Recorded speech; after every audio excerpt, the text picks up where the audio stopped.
Praise the lord. దేవునికి మహిమ ఘనత ప్రభావములు కలుగునుగాక. ప్రేమైనటువంటి జీవము కలిగిన దేవుని కుటుంబమా, దేవుడు మనల్ని ప్రేమించి మరొక శనివార దినాన్ని మనకిచ్చినందుకు దేవునికి హృదయపూర్వకంగా కృతజ్ఞతాస్తుతులు చెల్లిద్దాం. హల్లెలూయా. అలాగే ఈరోజు శనివార దినము సిద్ధపాటు కూటమి ఉంటుంది.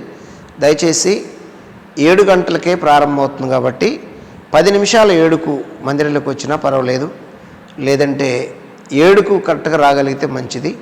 అలాగే మరి దూర ప్రాంతంలో ఉన్నవారు ఖచ్చితంగా లైవ్లోకి వచ్చి వాక్యం వినండి. రేపు పునరుద్ధాన దినంలో మనము ప్రవేశిస్తాము.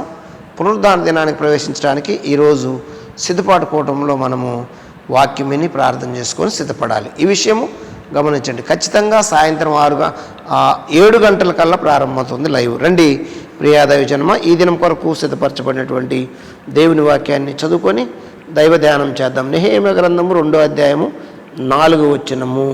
అప్పుడు రాజు, ఏమి కావలసి నీవు మనవి చేయుచున్నావని నన్ను అడగగా, నేను ఆకాశమందల దేవునికి ప్రార్థన చేసి రాజుతో, నీ సముఖమందు నేను దయపొందిన ఎడల నా పితరుల సమాధులుండు పట్టణమును తిరిగి కట్టునట్లుగా నన్ను యోధాదేశమునకు పంపుడని ఏడుకొనుచున్నాను అని నేను మనవి చేసి తిని. ప్రార్థన. పరిశుద్ధుడు, ప్రేమ కలిగిన తండ్రి, చదవబడిన వాక్యాన్ని అయా ప్రభువా సారాంశాన్ని మాకు బోధించి నేర్పించి ఇరిచి ముక్కలుగా మాకు వడ్డించి మయం పొందమని యేసు నామములో స్తుతించి ప్రార్థిస్తున్నాను తండ్రి. ఆమేన్. హల్లెలూయా. దేవునికి స్తోత్రము కలుగునుగాక. ప్రభునందు నాకు అత్యంత ప్రేమైనటువంటి జీవం కలిగిన దేవుని కుటుంబమా, దైవ సమాజమా, మరి మనం చదువుకున్నటువంటి లేఖన భాగంలో ఉన్నటువంటి అంశాలు ధ్యానం చేయకముందు ఇక్కడ ఉన్నటువంటి వ్యక్తి గురించి కొంచెం మనం ఆలోచించాలి. ఈ వ్యక్తి దేవునితో సత్సంబంధం కలిగిన వ్యక్తి, దేవుని యొక్క రాజ్య నిర్మాణం కొరకు ఆశ కలిగిన వ్యక్తి, లేదంటే సత్యము కొరకు రోషము కలిగిన వ్యక్తి. ఈ వ్యక్తి ఎవరు అంటే నెహెమ్యా. ఎప్పుడైతే దేవునితోనూ దేవుని ఆత్మతో మరి ఆయన పెనవేసుకొని పోయాడో, దేవుని ప్రజలకు లేదంటే తన సొంత ప్రజలకు లాసు నష్టము అయితే ఓర్చుకోలేని తత్వము. ఈ తత్వములో భాగమే యెరూషలేము కూలగొట్టబడిందని, సమాధుల దిబ్బగా అయిపోయిందని మరి రాజు దగ్గర పనిచేస్తున్నటువంటి ఈ వ్యక్తి, రాజు సముఖమున గిన్నె అందిస్తున్నటువంటి నెహెమ్యా, ఆ ఉద్యోగం చేస్తున్న నెహెమ్యా ఇప్పుడు చింతాక్రాంతుడైపోయి దిగులు పెట్టుకొని కూర్చున్నాడు. ఎంత దిగులు పెట్టుకున్నాడు అంటే, తన యజమానుడు ఇతనికి ఏది జబ్బు లేదు కదా, ఇంత చింత ఎందుకు వచ్చింది, అసలు ఇంత దిగులు ఎందుకు వచ్చింది అని ప్రశ్నించటానికి వీలైనంత చింత పెట్టుకున్నాడు. మనం చదవని లేఖనాలు చూస్తే, అప్పుడు రాజు ఏమి కావలసి నీవు మనవి చేయుచున్నావని నన్ను అడగగా, నేను ఆకాశమందల దేవునికి ప్రార్థన చేసి రాజుతో, నీ సముఖమందు నేను దయపొందిన ఎడల నా పితరుల సమాధులుండు పట్టణమును తిరిగి కట్టున్నట్లుగా నన్ను యోధాదేశమునకు పంపుడని నేను అనుకొనుచున్నానని నేను మనవి చేసి తిని.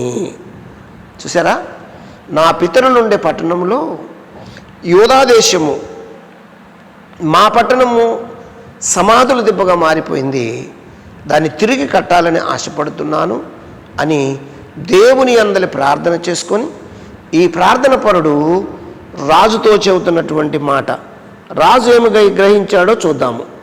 రాజు ఏం గ్రహించాడంటే 2:2 చూడగా, కాగా రాజు, నీకు వ్యాధి లేదు కదా, నీ ముఖము విచారంగా ఉన్నదేమి, నీ హృదయము దుఃఖము చేత అది కలిగినదని నాతో అనగా, నేను మిగుల భయపడి. ఏమని అడుగుతున్నాడు రాజు? నీకు వ్యాధి లేదు కదా. కాగా రాజు, నీకు వ్యాధి లేదు కదా, నీ ముఖము విచారముగా ఉన్నదేమి? నీ హృదయ దుఃఖము చేత అది కలిగినదని నాతో అనగా, నీ హృదయం దుఃఖము చేత కలిగింది, నీ ముఖములో అది ఒక చింత కనపడుతుంది, నీకు వ్యాధి లేదు కదా, ఏ జబ్బు లేదు కదా అని ప్రశ్నించినప్పుడు నెహెమీయాకు మిగుల భయం కలిగింది. ఏం చెప్పాలో అర్థం కావట్లేదు, ఎందుకు చెప్పాలో అర్థం కావట్లేదు. అసలు ఈ అంశం గురించి రాజుతో ఎలా పంచుకోవాలో అర్థం కాక ఏమంటున్నాడంటే, నేను మిగుల భయపడి రాజు చిరంజీవి అగునుగాక, నా పితరులు సమాధులుండు పట్టణము పాడైపోయి దాని గుమ్మములను అగ్ని చేత కాల్చబడి ఉండగా నాకు దుఃఖము లేకపోవునా అని రాజుతో అంటిని. నాకు దుఃఖము లేకపోవునా అని రాజుతో నేనంటిని. అంటే ఎటువంటి పరిస్థితి వచ్చిందంటే, ఈ పట్టణమును కూల్చివేయబడి ఈ పట్టణము నాశనమైపోతుందని నెహెమీయాకు ఏమొచ్చిందంటే దుఃఖము వచ్చింది, దుఃఖము కలిగింది. కనుక ఈ దుఃఖము చూసినటువంటి రాజు, నీకేమి కావాలి చెప్పు అన్నప్పుడు ఈ రాజుకు మరి ఆ సమాధానం చెబుతున్నాడు నెహెమీయా, నన్ను యోధా దేశమునకు పంపించుము. దేవునికి స్తోత్రము కలుగునుగాక. ఇది అడగటానికల్లా కారణం ఏమిటి అంటే, నెహెమీయా ప్రార్థనా పరుడు, నెహెమీయా దేవునితో మాట్లాడే వ్యక్తి, నెహెమీయా ప్రార్థన భారం కలిగిన వ్యక్తి, నెహెమీయా దుఃఖించి ఏడ్చి ప్రార్థన చేసే వ్యక్తి. అందుకే దుఃఖాక్రాంతుడై ఉండగా రాజు గుర్తుపట్టాడనే విషయాన్ని మనము జ్ఞాపకం చేసుకోవాలి. దేవుని ప్రజలారా, మనం చూస్తే ఒకటో అధ్యాయము, అదే నెహెమీయా గ్రంథము 1వ అధ్యాయం 4వ వచనం చూడండి. ఈ మాటలు విన్నప్పుడు నేను కూర్చుండి ఏడ్చి కొన్ని దినములు దుఃఖముతో ఉపవాసముండి ఆకాశమందుల దేవుని ఎదుట విజ్ఞాపన చేసి తిని. ఏ మాట విని? యెరూషలేము కొట్టబడింది, యెరూషలేము పట్టబడింది, యెరూషలేము సమాధుల దిబ్బగా మారిపోయినది అన్న మాట విని ఇక నిద్ర పట్టలేదు. ఏమండి, ఆహారం తీసుకోలేదు, ఇంకా నీళ్లు తాగలేదు, ఇంకా ఏమీ చేయకుండా దేవుని సన్నిధిలో కూర్చొని ఏడుస్తున్నాడు, ఎక్కెక్కి వేడుస్తున్నాడు, ప్రార్థన చేస్తున్నాడు, ప్రలాపిస్తున్నాడు. దేవుని దగ్గర ప్రార్థిస్తున్నటువంటి వ్యక్తి ఎవరయ్యా అంటే నెహెమీయా. ఇంకొక మాటను చూస్తే ప్రియదైవజనమా, చూడండి 4వ అధ్యాయము 4వ వచనం కూడా చూడొచ్చు. 4వ అధ్యాయం 4వ వచనంలో ఏమనుందంటే, మా దేవా ఆలకించుము, మేము తిరస్కారము నొందిన వారము, వారి నింద వారి తల మీదికి వచ్చునట్లు చేసి వారు చెరపట్టబడిన వారై వారు నివసించు దేశములోనే వారిని దోపునకు అప్పగించుము. ప్రార్థన చేస్తున్నాడు. వారు నివసించు స్థలములోనే వారిని దోపునకు అప్పగించుము. నా దేవా నా ప్రార్థన ఆలకించుము. నా దేవా మేము తిరస్కారము నొందిన వారము. నా దేవా మాకు ఎంత తిరస్కారము కలిగిందంటే ప్రజలందరూ లెక్క చేయట్లేదు. దేవా నువ్వే మాకు దిక్కయ్యా, మా ప్రార్థన ఆలకించు అని ప్రార్థన చేస్తున్నటువంటి ప్రార్థన పరుడు ఎవరో తెలుసా? నెహెమీయా. 9వ వచనం, మేము మా దేవునికి ప్రార్థన చేసి వారి భయము చేత రాత్రింబగలు కావలి ఉంచితిమి. దేవునికి స్తోత్రము కలుగునుగాక. మేము మా దేవునికి ప్రార్థన చేసి రాత్రింబగలు కావలి ఉంచితిమి. గోడ కట్టే దగ్గర మరి దుండగులు వస్తున్నారు, కట్టనివ్వకుండా ఆపుతున్నారు. ఎన్ని పరిస్థితులు వచ్చినా సరే దేవుని దగ్గర ప్రార్థన చేసి ప్రార్థన ద్వారా సాధిస్తున్నారు అనే విషయాన్ని మనం మర్చిపోకూడదు. దైవ జనాంగమా 5:19 కూడా మనం చూసినట్లయితే, అక్కడ ఒక మాట కనపడుతుంది. అదే నెహెమీయా గ్రంథము 5వ అధ్యాయం 19వ వచనం చూస్తే, మా దేవా ఈ జనులకు నేను చేసిన సకలమైన ఉపకారమును బట్టి నాకు మేలు కలుగునట్లుగా నన్ను దృష్టించుము. నేను చేసిన మేలు, ఈ జనులకు ఎంత మేలు చేశాను. నీకు గిన్నెందిస్తే సమయములో వీరు నీ దగ్గరికి వచ్చినప్పుడు నేను మేలు చేశాను. వీరు చేసిన మేలుకు వీరు నన్ను తిరస్కరిస్తున్నారు కాబట్టి నీవు నాకు సహాయము చేయమయ్యా అని ప్రార్థన చేస్తూ దేవుని సన్నిధిలో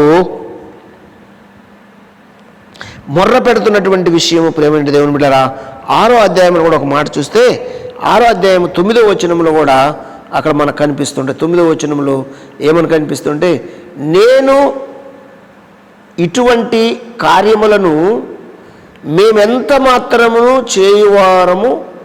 చేయువారము కాము, వీటిని నీ మనసులో నుండి నీవు కల్పించుకుంటువని అతని యొద్దకు నేను వర్తమానము పంపితిని. దేవా, ఇప్పుడు నా చేతులను బలపరచుము. శత్రు సమూహం ఉంది. ఆ శత్రు సమూహం మేము అన్యాయం చేయలేదు, మీకు మేలే చేశాం, కానీ నువ్వెందుకు మా మీద తిరగబడుతున్నావు అని సన్బల్లట్టు అనే వ్యక్తి, టోబియా అనే వ్యక్తులకి వర్తమానం పంపిన వారు వినకుండా ఏం చేస్తున్నారంటే దాడి చేస్తున్నారు. దాడి చేస్తున్నప్పుడు జరిగిన విషయం ఏంటంటే ప్రార్థన చేస్తున్నారు వీరందరూ కలిసి. అక్కడ 14వ వచనం కూడా చూస్తే, నా దేవా, వారి క్రియలను బట్టి టోబియాను సన్బల్లట్టును నన్ను భయపెట్టవలనని కనిపెట్టి ఉన్న ఆ ప్రవక్తలను నా వద్ద ఆ ప్రకృతిని జ్ఞాపకము చేసుకునుము. ఏమండి, నా వద్ద వారి యొక్క ఆ పరిస్థితిని లేదంటే జ్ఞాపకము చేసుకోనుము అని ప్రార్థన చేస్తున్నటువంటి విషయము మనం అర్థం చేసుకోవాలి. దేవునికి మహిమ కలుగునుగాక. ప్రేమైనటువంటి దేవుని బిడలారా, ఇంకా మనము చూస్తే చాలా చెప్పుకోవచ్చు. ఏమిటంటే అక్కడ 13, 14వ వచనంలోను, 23, 29 వచనం, 31వ వచనంలోను ఇతరులతో సంభాషించినటువంటి ఆ సమయంలో కూడా తన హృదయములో దేవునితో మాట్లాడుతున్నాడు అనే విషయాన్ని మనము అర్థం చేసుకోవాలి. మనమందరము ఈ ధర్మాన్ని పాటిస్తే చాలా బాగుంటుంది అని లేఖనము యొక్క సాక్ష్యము. దేవునికి స్తోత్రము కలుగునుగాక. కనుక ప్రియా దైవజనమ, మనము మూలవాక్యం చదువుకొని ప్రార్థన చేసుకుందాము. 2వ అధ్యాయంలో మనం చదువుకున్న మూలవాక్యము 4వ వచనం, అప్పుడు రాజు, ఏమి కావలసి నీవు మనవి చేయుచున్నావని నన్ను అడగగా నేను ఆకాశమందలి దేవునికి ప్రార్థన చేసి చెప్పాడు. ఆయన దేవుని దగ్గర అడిగి చెప్పాడు. ఏమని చెప్పాడు అంటే, రాజుతో నీ సముఖమందు నేను దయ పొందిన ఎడల నా పితరుల సమాధులుండు పట్టణమును తిరిగి కట్టునట్లుగా నన్ను యోధాదేశమునకు పంపుడని వేడుకొనుచున్నానని నేను మనవి చేసి తిని. అందుకు రాజు, రాణి తన యొద్ద కూర్చుండి ఉండగా, నీ ప్రయాణము ఎన్ని దినములు పట్టును, నీవు ఎప్పుడు తిరిగి వచ్చేదవని అడిగను. నేను ఇంతకాలమని చెప్పినప్పుడు రాజు నన్ను పంపుటకు చిత్తము గలవాడాయను. దేవునికి స్తోత్రం కలుగును గాక. రాజు నన్ను పంపుటకు చిత్తం గలవాడయ్యాడు. అంటే రాజుకు మంచి గుణం పుట్టించాడు దేవుడు. ప్రార్థన పరుని ప్రార్థన ఆలకించి రాజు హృదయాన్ని మార్చాడు దేవుడు. ఈరోజు నీ ప్రార్థన, నా ప్రార్థన ఆలకించి ఈ లోకపు రాజుల హృదయాలను మారుస్తాడు దేవుడు. ఈ లోకపు అధికారులు మారుస్తాడు దేవుడు. ఈ లోకంలో మన మీదకి శత్రు సమూహంగా వస్తామనుకున్నటువంటి వారిని మనసు మార్చి వారికి ఏం చేస్తాడంటే మంచి బుద్ధిని పుట్టిస్తాడు. దేవునికి స్తోత్రం కలుగునుగాక. హల్లెలూయా. ఎంతోమంది ఆ రోజుల్లో దేవుడు మంచి మనసు కలుగు చేసి భయము పుట్టించినటువంటి విషయాలు మనకు లేఖనాల్లో కనబడుతుంటాయి. కనుక ఈరోజు నీవు నేను ఒక నెహెమీ కలిగినటువంటి భారం కలిగి ప్రార్థన చేస్తే ప్రార్థనకు జవాబు దేవుడిస్తాడు. రండి ప్రియదైవజనమా, ప్రార్థన చేసుకుందాం. ప్రార్థన చేసుకొని మరి ఈ కార్యక్రమాన్ని ఇంతటితో ముగించుకుందాం. కలుముని ప్రార్థన చేద్దాం. స్తోత్రం స్తోత్రం పరిశుద్ధుడు ప్రేమ కలిగిన తండ్రి, ఇదిగో నెహెమీ ఎంత ప్రార్థన పరుడో, దేని కొరకు ఆరాటం కలిగి ఉన్నాడో, దేని కొరకు తన ప్రయాస పోరాటమో, నాయనా యెరూషలేము పాడైపోయిందని, యెరూషలేమును తిరిగి కట్టాలని రాజు దగ్గర లేదా దేవా మీ దగ్గర మొరపెట్టినప్పుడు రాజుకు గ్రహింపించి ప్రభువా రాజే అడిగాడు, నీకు చింత లేదు, నీకు వ్యాధి లేదు, ఎందుకు ఈ పరిస్థితి అని అడిగాడు స్వామి.